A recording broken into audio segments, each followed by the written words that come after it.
The gun was pointed straight at my chest. I could see Margaret's hand shaking, her knuckles white from gripping the handle too tightly. My heart slammed against my ribs, every muscle in my body frozen, my mind struggling to make sense of what was happening. Just a few weeks ago, she was nothing more than a nosy neighbor, the kind who glared over hedges and complained about fence heights.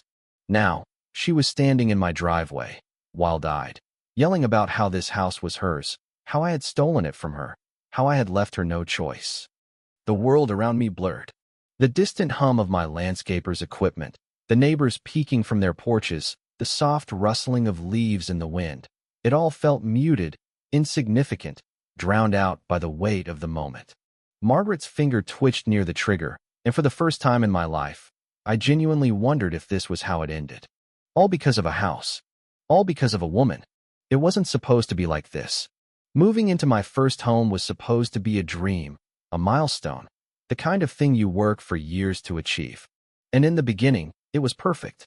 The house had everything I wanted: old charm, a solid structure, a backyard that could be transformed into something beautiful.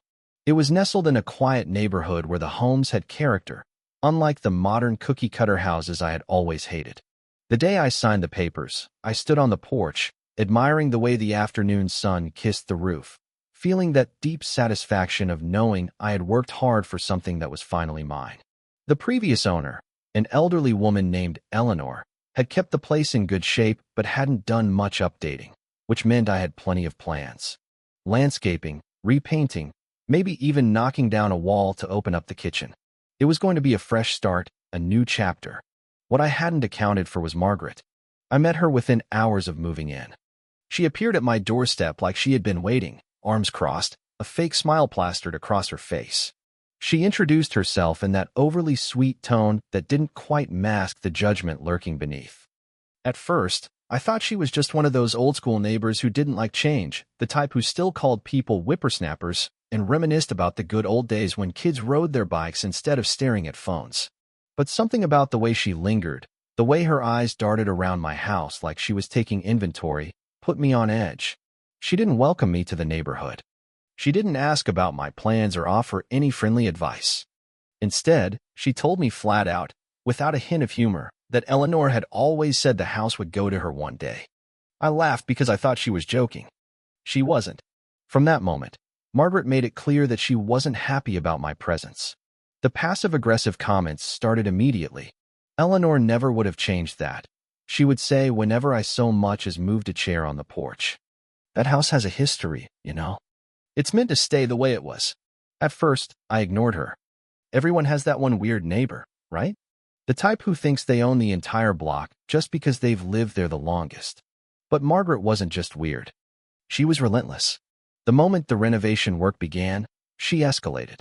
It started with minor inconveniences, blocking my contractor's trucks by parking her car in the middle of the street, standing outside with her arms crossed like a guard dog, making exaggerated sighs loud enough for everyone to hear. Then came the questions disguised as accusations. "Are you sure you have permits for this?" she would ask, leaning over my fence. You know, Eleanor would never have approved of that color. It was almost amusing, in a way, how obsessed she was with a house that had never belonged to her. But it stopped being funny when she started interfering. One morning, I came outside to find her arguing with my landscapers, insisting that the tree they were about to trim was a historical landmark. It wasn't. It was dead and leaning at a dangerous angle, something my insurance company had advised me to remove. "You can't cut it down," she shrieked, stepping between the workers and the tree like some kind of eco-warrior on a mission. "This tree has been here longer than you have. It's part of the neighborhood's soul." "Margaret, it's rotting," I said, exasperated. "If it falls, it could kill someone."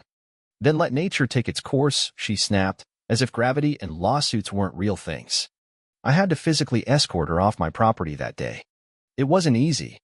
Margaret had a way of acting like she belonged everywhere, like she had authority in places she didn't. She left, but not before giving me a long, hard stare and muttering, "You'll regret this." A week later, I found her in my backyard, not at the fence, not in her own yard peeking over, but in my actual backyard, crouched near my garden with her phone out, snapping pictures of the work being done. "What the hell are you doing?" I demanded, my voice rising. Gathering evidence, she said smugly, standing up and dusting off her hands. You're ruining this property. People have a right to know. You're trespassing, I shot back. She tilted her head, as if the concept of property lines was something new to her. I was just looking, she said, feigning innocence. I took a deep breath, trying to stay calm. Margaret, if I catch you on my property again, I'm calling the police. She gasped, like I had slapped her. You wouldn't dare. Watch me. That should have been the end of it. A normal person would have taken the hint, backed off, maybe muttered something about neighborhood friendliness and grudgingly accepted reality. But Margaret wasn't normal. She didn't stop. She didn't back off. She doubled down. It was the following night that I found the note. A single sheet of paper slipped under my door in the dead of night. The handwriting was jagged, like someone had written it in a fit of rage. This house doesn't belong to you. Leave before you regret it. I read it twice, a strange chill creeping down my spine. My first instinct was to laugh. This was Margaret, after all, the same woman who thought a dead tree was a historic landmark. But something about the note, about the way it had been delivered, unsettled me. I showed it to my neighbors, Tom and Lila, the couple who lived across the street. Tom let out a low whistle. She's off her rocker, man. I'd get some cameras if I were you. So I did. Security cameras, motion lights, the whole setup. I figured it would be enough to make her back off, to remind her that this wasn't some game. I had no idea that I had just given her another reason to escalate, because Margaret wasn't just going to stop at warnings. She wasn't just going to glare at me from across the street or make idle threats. Margaret was going to take this to a level I never could have predicted. The next morning, I woke up to find all 4 of my car tires slashed. Not 1, not 2, but all 4, as if whoever did it wanted to make sure I was completely stranded. The realization hit me immediately. This wasn't some random act of vandalism. Not in this quiet neighborhood where people left their doors unlocked and waved at each other from their driveways. No, this was deliberate. This was Margaret. I felt a rush of anger so strong that, for a moment, I couldn't even think straight. I stormed back inside, yanked my phone off the counter, and pulled up the security footage. There she was, crouching by my car in the middle of the night, a knife in her hand, slashing one tire after another with quick, precise movements. When she was done, she stood up, wiped her hands on her pants like she had just finished gardening, and walked back to her house as if she hadn't just committed a crime. I stared at the footage, barely able to believe what I was seeing. She was so casual about it, so utterly unbothered, like she thought she had every right to do what she just did. I immediately called the police, my hands shaking with rage. By the time the officer arrived, I had the footage ready on my phone, eager to shove it in his face and demand that they do something. But as soon as he saw it, he let out a sigh, rubbing his temple like he had already dealt with Margaret 100 times before. Yeah, that's not enough to arrest her, he said, handing my phone back to me. I blinked. What do you mean it's not enough? She's right there. That's literally her holding the knife, slashing my tires. He gave me the kind of look people give toddlers when they don't understand why they can't eat candy for dinner. We can't see her face clearly in the footage. All we see is a person. Could be anyone. Are you kidding me? Who else would it be? He shrugged. You'd be surprised how tricky these things can get in court. Even if we brought her in, she'd just deny it. So what?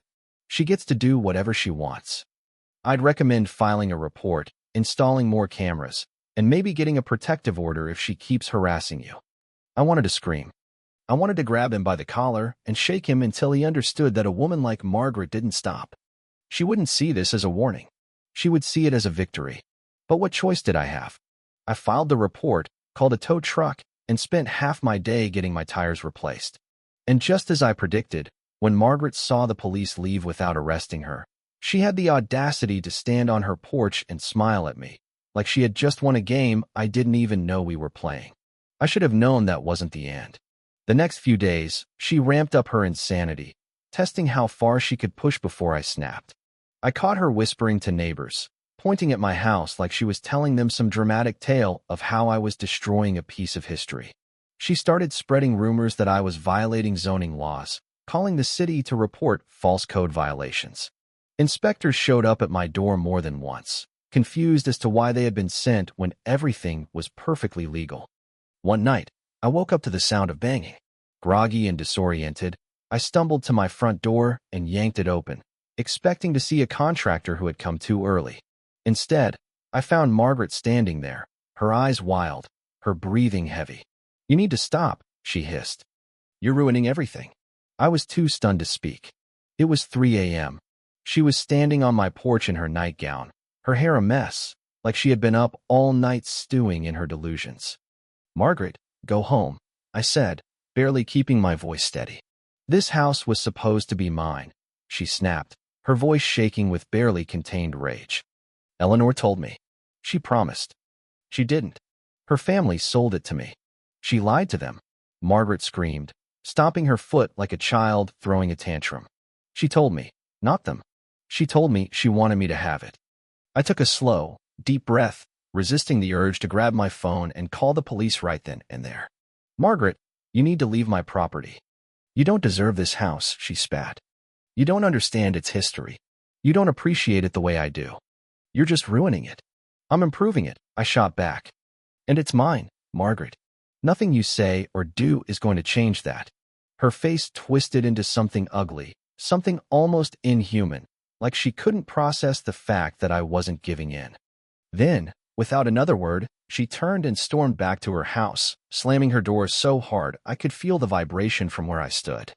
I barely got any sleep after that, and the next morning, I installed more security cameras, more motion lights, even set up alerts on my phone so I would be notified the second she stepped foot on my property again. But I should have known that Margaret wasn't going to be deterred by something as simple as surveillance. If anything, it only seemed to fuel her obsession. That evening, I caught her sneaking into my backyard again, this time with a can of spray paint in her hand. I sprinted outside before she could do any damage, my blood boiling. "Margaret, what the hell do you think you're doing?" She jumped, like she hadn't expected to be caught, her eyes darting around like she was trying to come up with an excuse. "I was just making sure you weren't damaging the original exterior paint," she stammered. "With spray paint," I barked. Her eyes flickered with something. Guilt, maybe, or frustration that she had been caught. "You don't deserve this house," she muttered. "You'll see. You'll regret it." That was the second time she had said those exact words. I had no idea what she meant, but I knew one thing. Margaret wasn't done. She was just getting started. It was a Saturday afternoon, the kind of day that should have been peaceful. The kind where the sun was shining, the air smelled like fresh-cut grass, and I should have been relaxing on my porch with a drink in my hand, enjoying the progress of my renovations. Instead, I was standing in my driveway, watching my landscapers put the finishing touches on the yard, when I heard the unmistakable sound of Margaret's voice, shrill and furious, slicing through the air like nails on a chalkboard. I turned just in time to see her storming toward me from across her yard, her face twisted in rage, her entire body trembling like she had finally reached her breaking point. My stomach dropped when I saw what was in her hand, a gun. My brain struggled to process what I was seeing. Every part of me locked up with shock and disbelief. This wasn't just Margaret being a nuisance.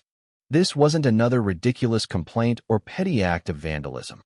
This was something else entirely. This was real danger. She stopped a few feet away, lifting the gun just enough to make sure I saw it, her chest rising and falling in erratic, frantic breaths.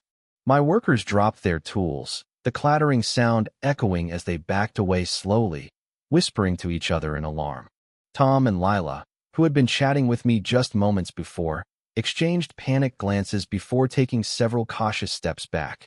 My own breath caught in my throat, my pulse hammering so hard I could feel it in my skull. Margaret's eyes were wild, filled with something far beyond anger, something closer to desperation, to madness, to a complete detachment from reality. "You stole my house," she shrieked, her voice breaking with emotion, her grip tightening around the gun. "It was mine. It was supposed to be mine." My mouth was dry, my heart pounding against my ribs like it was trying to escape. "Margaret, put the gun down," I said as calmly as I could, lifting my hand slightly, trying not to make any sudden movements. "You don't want to do this." "You don't understand," she snapped, her voice trembling. "Eleanor promised it to me. She lied to you. She lied to everyone. This house belongs to me." I swallowed hard, forcing myself to stay as still as possible, trying to keep my voice even despite the terror clawing at my chest. "Margaret, that's not true. Her family sold it to me. There was no promise. There was never any deal. She shook her head violently, her entire body trembling. You're lying. You're all lying. I've had to sit here and watch you destroy everything, ruin everything. You don't deserve it. I clenched my jaw, every muscle in my body tensed, my eyes locked on the gun. I didn't know what she planned to do, if she was just trying to scare me or if she had truly lost all reason.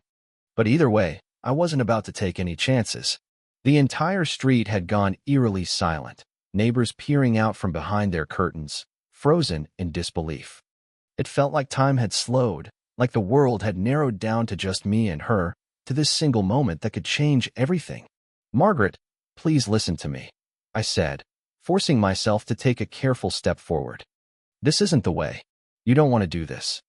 Her grip on the gun wavered slightly, just for a second, but then she steadied herself, lifting it again, her hand shaking so badly that I couldn't tell if she even had control over where it was pointing. Maybe she hadn't thought this through. Maybe she hadn't expected to actually go this far. I took a slow breath, trying to keep my voice calm, trying to keep the situation from spiraling into something irreversible. If you put the gun down now, I promise we can talk about this. But you have to put it down. You have to trust me.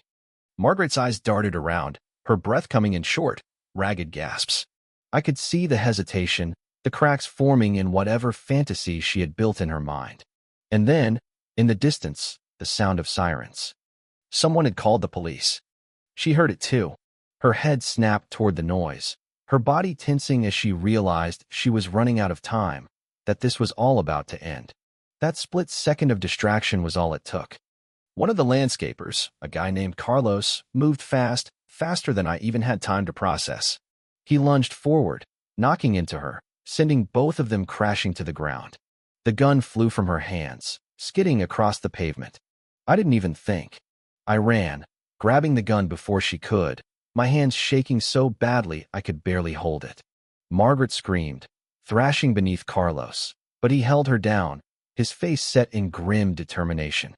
Within seconds, the police cars screeched to a stop in front of my house, officers pouring out, weapons drawn, shouting for everyone to stay back. I dropped the gun immediately, raising my hands, stepping away as the officers swarmed in, securing the weapon, pinning Margaret to the ground, cuffing her hands behind her back as she screamed and kicked like a wild animal. This is my house, she shrieked, her voice raw with rage and desperation. He stole it from me. He stole it. You have to believe me. One of the officers gave me a quick look. Do you have proof of ownership? I nodded quickly, motioning toward the house. Inside, in my office. I have everything. The deed, the sale contract. He nodded back, his expression tight, and turned his attention to Margaret. Ma'am, you're under arrest for brandishing a firearm, making criminal threats, and trespassing. Margaret's wailing turned into incoherent sobs, her body shaking so violently that the officers had to drag her toward the squad car. Even as they shoved her inside, she kept screaming, kept rambling about how I had ruined everything, how Eleanor had promised her the house, how none of this was fair. And then, just like that, she was gone. The officers took my statement, took statements from my workers, from Tom and Lila, from the other neighbors who had seen everything. They reviewed the security footage, the vandalism reports, the threats, the note she had left under my door, and they pieced it all together. Margaret had been unraveling for weeks, maybe longer, and I had just been the final trigger that sent her completely over the edge. In the end, she was charged with multiple felonies, including assault with a deadly weapon, vandalism, and harassment. She was denied bail, the judge ruling her a danger to the community, and from what I heard, she was looking at years in prison. The relief that washed over me when it was all over was almost overwhelming. For the first time in weeks, I felt like I could breathe again, like I could walk outside without having to constantly look over my shoulder. The renovations continued uninterrupted this time, and when they were finally finished, I stood on my newly built deck, looking out at the house, at the yard, at everything I had worked so hard for. And I knew it had all been worth it. Margaret had tried everything to take this place from me. She had lied, threatened, vandalized, and even pulled a gun. But in the end, the house was still mine. She had lost, and that, more than anything, was the greatest victory of all. Months later, as I sat on my porch, sipping a cup of coffee and watching the sunrise, I couldn't help but think about Margaret. I wondered what had driven her to such extremes, what had made her so obsessed with a house that had never been hers. Maybe it was loneliness, or a desperate need to hold on to something from her past. Maybe it was something deeper, something I could never understand. But as I looked around at my home, my sanctuary, I knew that no matter what had driven her, I had made the right choice. This house was mine, and nothing would ever change that. The neighborhood had returned to its quiet, peaceful self, and I had finally found the peace I had been searching for. Margaret was gone, and with her, the chaos she had brought into my life. As the sun rose higher, casting a warm glow over the yard, I smiled. The house on Willow Lane was more than just a house. It was a symbol of everything I had overcome. And as I sat there, I knew that no matter what challenges lay ahead, I would always have this place to call home.